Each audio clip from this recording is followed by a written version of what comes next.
Hi everyone, my name's Noah. I teach guitar and piano at Leaders of Rock School of Music, and today's tip of the week will be about tightening up chord transitions using a metronome. Now this can apply to guitar and piano, but I'll be demonstrating on guitar. So the idea with this tip is to use a metronome to simplify and limit the amount of information we need to work on. So I'm going to be working on this chord progression of 4 chords: D minor 11, G13, C minor 9, and B minor flat 5.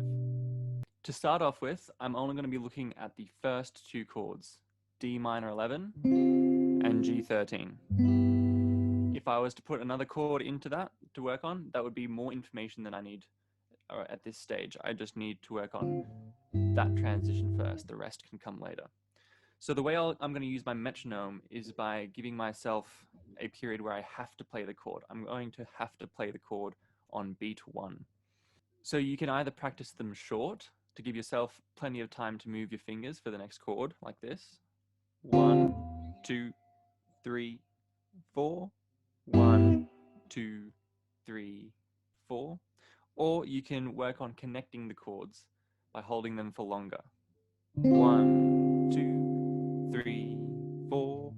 1, 2, 3, 4. Great. So now I've got my metronome set to 60 and 4 beats to a bar. I'll start by playing short chords just to get myself comfortable with the chord shapes. 2, 3, 4. 2, 3, 4. 2, 3, 4. 2, 3, 4. 2, 3, 4.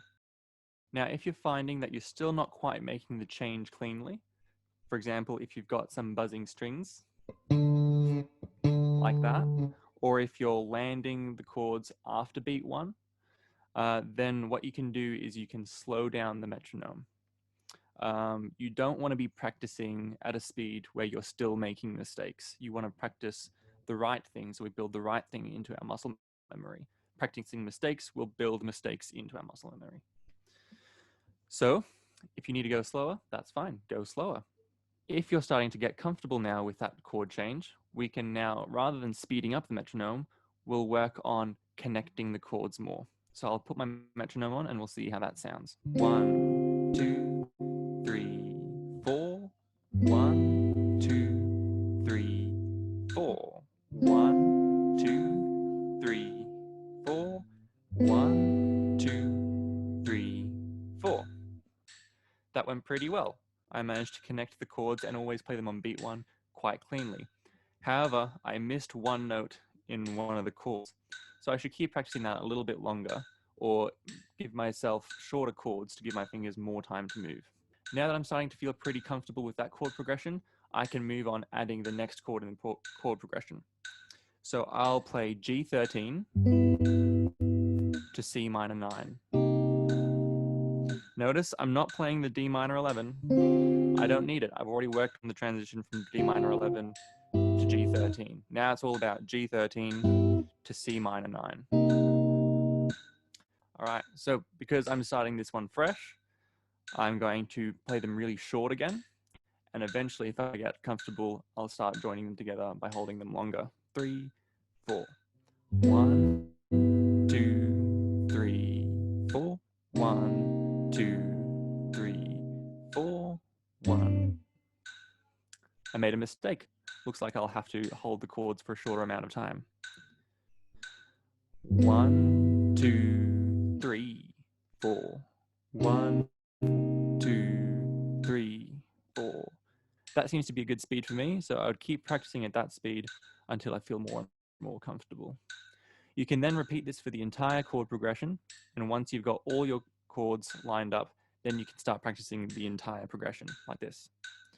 4. 1, 2, 3, 4. 1, 2, 3, 4. 1, 2, 3, 4. 1, 2, 3, and repeat. etc. Thanks everyone for watching. If you enjoyed, please hit the subscribe button and we'll see you next week. And remember to keep on practicing.